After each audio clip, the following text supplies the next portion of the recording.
Hello everybody, what is going on? My name is Troublemaker. The game background is Age of Conan, Hyborian on-chain. This is the free-to-play model Age of Conan, and it's appropriate because today's topic is Star Wars The Old Republic free-to-play. As many of you know, Bioware announced very recently, officially, the final verdict that Star Wars The Old Republic will be moving to a free-to-play model in autumn. And that with this they will have many changes to the game, and this is going to be the way that they will be funding the future developments for the game. And so, kind of brings up the question, has Star Wars The Old Republic failed? And, I mean, there's a lot of articles on the topic I should throw out. A lot of people have written on it. A lot of people have stated that this is too soon for Star Wars The Old Republic to go free to play. Some people have stated that the game is doing fine, and others have said from the very beginning this game has failed because it did not meet the WoW numbers that the stockholders were originally promised. If you go to the extremist view, yes, it did fail. It failed from the get-go when it didn't reach 8 million sales in its first month, which was the original projected goal. As far as other MMOs go, it did amazingly. And it's harder to say some things. Good story. As many of you know, I played MMOs professionally for a year.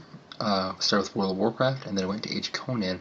So with World of Warcraft, we were getting steady income. Every time we got a highly placed world, we get a bonus from our what do we call them? I wouldn't really call them subscribers, more like it's a hard one. Because they weren't really advertisers either. I guess, like our products, our advertised products, we'll call them that. We get a bonus for better or worse. We get a bonus for doing really well for completing the content, and we get standard wage, which was basically enough money to live in your parents' basement with sponsors, computers, sponsors, laptops, sponsors, everything. And at the time, there's no real world competitions other than some moderate PvP ones, but the most content was content pushing. And so at some point, Age of Conan started becoming like mega hyped up, and these European developers really were cranking up the hype to the point where everyone thought that Age of Conan would kill WoW. It would be a WoW killer. And of course, today that's not the fact, that's not the truth. So we all switched over from World of Warcraft to Age of Conan because our sponsors promised us more money. And so after a month of Age of Conan, our sponsors, and Age of Conan didn't take off like everyone thought it would. It crashed and burned. It went from like 1 million sales in its first month to like under 100,000 subscribers in its second month. So like Age of Conan didn't do so hot. And so our subscribers actually dropped us, and everyone had to retire from professional gaming, and we're forced to get real jobs. Shocking. So that's kind of like a little story about hype, how like games that you think would do amazingly don't do so amazingly, and that's pretty much almost every MMO except for Star Wars The Old Republic. And Star Wars The Old Republic was a big exception because since it was Star Wars themed, they were guaranteed to get around 2.5 to 3 million sales just from Star Wars, and everything else was just extra. And when you look back at Star Wars Galaxies, I almost forgot the name of the MMO. In its first month, it did like 1.3, 1.4 million sales itself, and it was one of the top MMOs for up until World of Warcraft came out. Star Wars is going to guarantee you a lot of sales, and so Star Wars: The Old Republic didn't do as badly as the vast majority of MMOs did. Age of Conan 1 million, Warhammer Online 750,000. That's another EA title. DC Universe Online, I think it was like 800,000 to 1 million, but they're cross-platform. Rift, which many call a successful MMO, I think they capped it at 1 million after a year. Sales. Subscribers, they've always been below 500,000.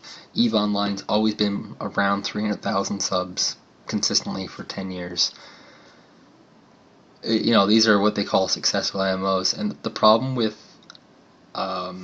Star Wars is that because people bought into the hype, they were expecting it to be so much better than it was, and it kind of let them down because there is honestly a limitation of technology, and this is not something you can blame the developers for. They might have paid off some journalists or something along those lines to kind of facilitate this hype, but the Bioware developers themselves were fairly humble about what they were doing up until probably the game started, and then once it came out, they're kind of like just feeding the corporate line, saying like everything is fine, drink the wine, you know. Star Wars: The Old Republic is also very interesting because it's going free to play at a very unusual time. They're just projected. They're well above 500,000, but a little bit lower than a million. So they're probably around like 900,000, 950,000 subscribers. Not bad. 3 times as many as Eve, 3 times as many as Rift. Probably about the same amount as Perfect World International, or Forsaken World, I mean. You know, they're not doing terribly, but they want to do more. They want to see 10 million subs playing and 2 to 3 million paying. So they're going for this free-to-play model. And they're not going, like, most games when they go to the free-to-play model, kids running by. It's not the downside of recording outside, people running by making noise. But yeah, Star Wars: The Old Republic is not going to a free-to-play model because they're not making money. They're going to a free-to-play model because they see it as the better model. Right now, with like 900,000 subscribers, you know, they're banking in like what, probably about 9 mil a month, and the costs are not that high. You can't pretend. 9 million a month over a year. If they were to keep these numbers, you know, you'd see them doing about $90 million a year off the game. That's not terrible. That's like, with that kind of money, Tryon Worlds could be working on like 2 games at once, as opposed to like currently they're only working on the End of Nations, and they could be working on like World of Darkness as well, and the Rift expansion. They could be working on all 3 with that kind of money. So it's not a problem they're not successful. The problem is they want to do more, and they're shifting over to the free-to-play model preemptively. So this is kind of a big deal, because what it basically means is that our cookie cutter scenario has actually fallen apart. Usually what happens is a game tremendously fails, and then it switches over to free to play. In this case, you have a game that is doing extraordinarily well compared to the status quo subscription model MMOs out there, and now it's switching over to the free play, and it's doing so very early. Like, this game got released January, so that means like January, February, March, April, May, June, July, August, 8 months. 8 months. I mean, DC Universe Online switched over to free to play roughly around the same time, but that was under like crazy circumstances. Sony got hacked. They lost their entire subscriber base. They actually full on failed, right? But here's a game that has a healthy subscription number that is adopting a new model for somewhere to go, and that's just really, really, really interesting. Secret World also came out recently. Secret World not doing nearly as well as people thought it would be doing. It didn't get hyped that much, but it did get a fair amount of hype and pressure put on it. I basically said that the Secret World was going to be a big scam, because there's this lifetime subscription for $200, and the game will probably be going free to play sooner rather than later. You know, the only one that's really stayed subscriptions are like Eve, which doesn't really have a growing player base. Rift, which once again doesn't have a growing player base. World of Warcraft, which has a shrinking player base. And I think that's it. I think that's the only ones that are really doing that. So yeah, everyone's going to eventually, switch over to this free-to-play model. And I think the difference that Bioware has given us with Star Wars is that because they're doing it before the game has failed, switching over to free-to-play is no longer a sign of fail. If you follow my website, I've actually just marked any game that goes free-to-play as being failed. But in this case, Star Wars: The Old Republic hasn't failed yet. Unless, of course, as I said before, you count the promise of 8 million sales in their first month that was given to investors, then in that case they did, of course, fail. But yeah, it's just really bizarre. There's even some more bizarre stuff about this. They're giving a very heavily value-added package for free. So basically, and I think everyone probably has this exact same thing about Star Wars: The Old Republic. When I played Star Wars: The Old Republic, the best thing about Star Wars: The Old Republic was leveling. It was really a lot of fun. Picking your subclass was fun. Crafting was alright. It wasn't fun, but it was alright. But leveling, that was a big part. Going through all the storylines, the personal quests, doing all the quests in the game, all very fun, very enjoyable. That's one game where I did the post leveling quests. Very few games I do that. So, very fun. They're planning to give that for free. And that's the insanity part. The only part of the game that people want to play, they're giving away for free. What? How does that make sense? They're doing dungeon passes and whatnot. They have to find some way of pulling people from doing the stuff that's the best designed, into doing the stuff and paying for it for the stuff that's the worst and worst designed. And that's really hard. It doesn't make sense. I mean, if anything, the questing part of the game should cost money, and the dungeons should all be free. But that's not how they're doing it. It's really weird how they're going to try and make money off this model that just doesn't seem to work. I just don't understand it. That's all I'm trying to say.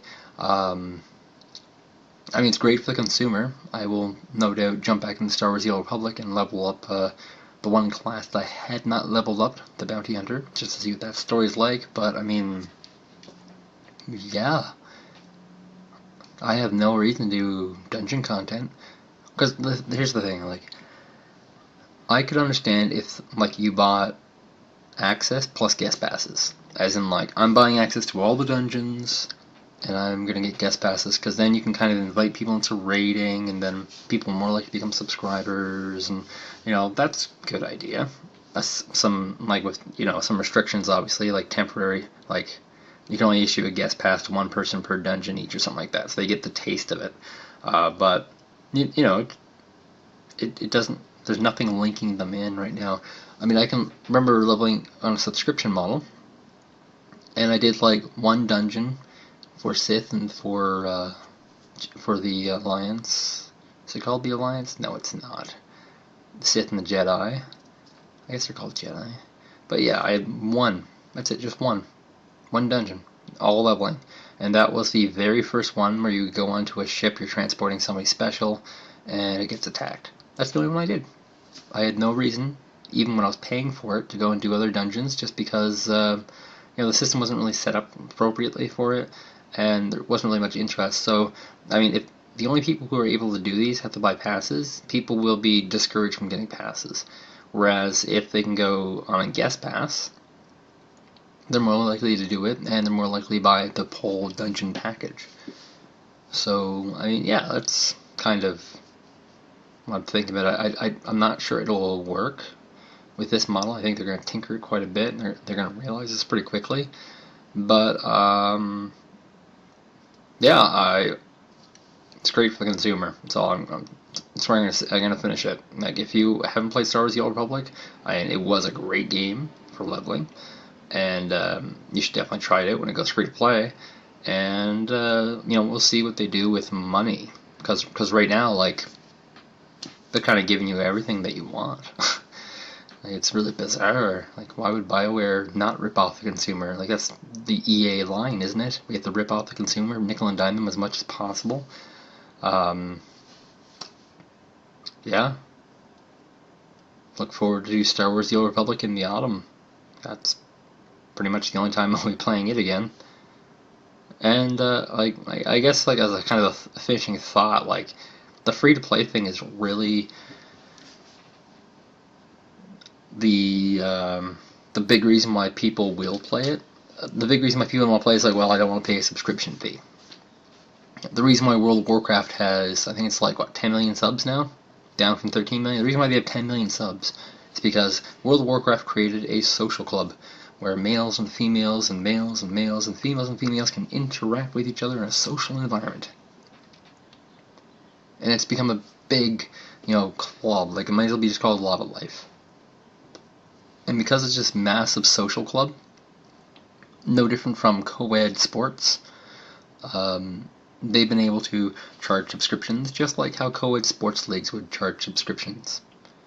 The other games have not really been able to move it from being an attempt at elitism and whatnot into an actual game, like an actual social activity. And because of that, they haven't had such massive success that WoW has, and people probably won't be able to do that. Nobody wants, WoW doesn't have limited supply, and that's the kicker. Since WoW doesn't have limited supply, it's not worthwhile copying their model. Going to free play is the only thing that makes sense right now, and there are so many free to play models right now, it's ridiculous. So, yeah, that's my ending thought. That's where I'm ending. I'm trying to stop talking, right now.